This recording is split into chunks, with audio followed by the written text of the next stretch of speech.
Hey, what's going on guys? Arekkz here, welcome back to another video for Borderlands 3, and in this one I want to take a moment to talk about the new class mods for each of the Vault Hunters in the most recent update, as well as all the other loot that got added, new shields, new guns. There are also 4 brand new class mods, one for each of the 4 Vault Hunters, and they're all very good. Some of them are without question best in slot, other ones are incredibly potent, and either way, irrespective of which Vault Hunter you've chosen, you are definitely going to want to try and grab these. So in this video, I want to go over what they do, why they're good, and where you can get them. If you do enjoy this, then a like would be super appreciated. Any questions, by all means drop them in the comments down below.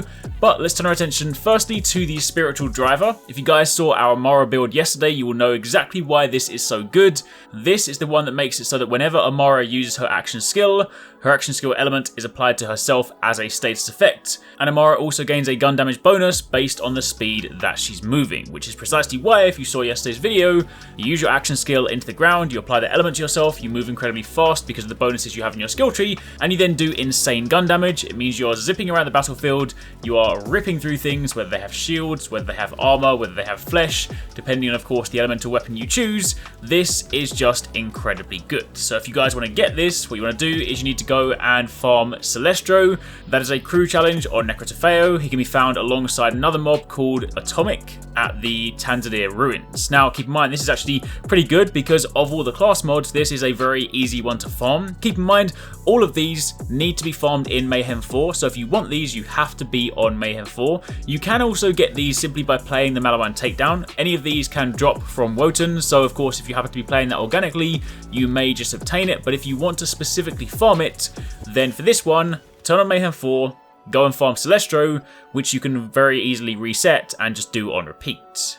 Now moving on from there to Moze. This one is the Raging Bear, also incredibly good. Now keep in mind, in the most recent update, they did of course buff a lot of pets and companions, and then also extended to Moze's mech, and it is definitely a lot more powerful now. It still might not necessarily go toe to toe with, say, like the Amara Mayhem 4 build, but it is still very potent. The Raging Bear class mod makes it so that the Iron Bear's kills decrease fuel usage. Whenever Iron Bear takes damage, it also gets increased damage. So basically this, especially if you are building around the Iron Bear, you want to basically put together a mech build, this is basically the go-to class mod because it allows you to get a lot more uptime in your Iron Bear, and it also allows you to ensure that you get a lot more damage out of it. For this one, it drops from Billy the Anointed, which is again another boss you need to farm on Mayhem 4. Again, every single one of these needs to be on Mayhem 4. You go to the Jacob's Estate on Eden 4, and you can farm this one also very easily. These are the 2 easiest class mods to farm simply because they both come from bosses that you can very quickly get to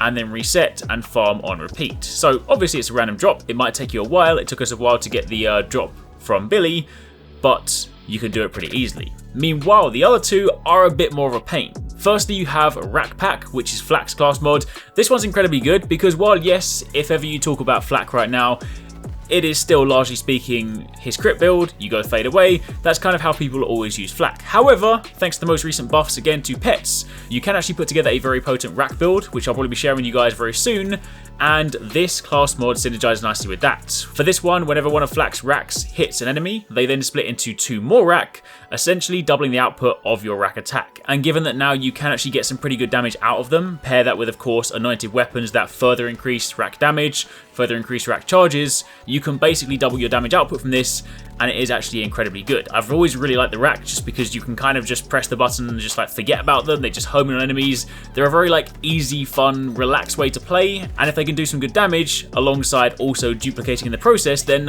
you're definitely going to want to do this one.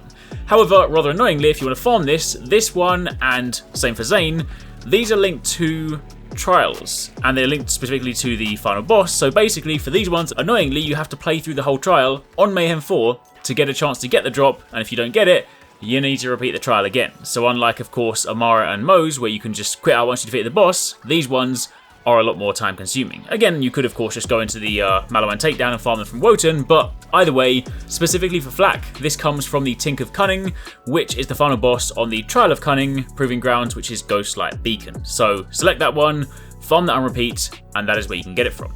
And then finally, for Zane, you have Anti-Freeze, which is the class mod where while sliding or airborne, you gain plus 40% weapon damage and plus 20% damage reduction, and then while slowed, you also gain plus 25% movement speed, which is actually really good because there's a lot of things that synergize quite nicely with Zane and cryo damage. And while the playstyle of like sliding and attacking at the same time takes some getting used to, if you can line this up correctly, you can actually get some pretty insane damage numbers out of Zane. So that's actually quite nice, given that, you know, especially since some of the recent updates and whatnot, Zane doesn't necessarily seem to be getting too much love right now. This is definitely a class mod that you can use to get some good mileage out of him. Again, a little bit situational to use, but still worth your time. If you want to get this one drops from the Arbalest of Discipline, which is the final boss on the Trial of Discipline, which is Precipice Anchor. So again, same principle, play through, defeat the boss, hope you get it. If not, rinse and repeat.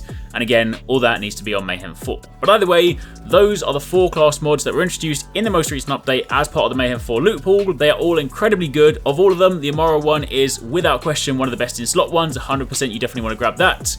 For Moze, if you like the Iron Bear, definitely worth picking up. For Flak, that rakk one, if you're going to be running a rakk build, you are without question going to want that. And for Zane, albeit a little bit situational, still worth your time.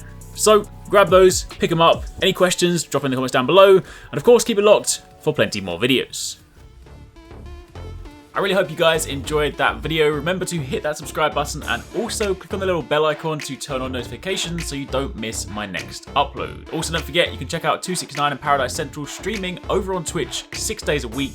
You can find a link to the multi-stream in the description box down below. Be sure to drop by and get involved.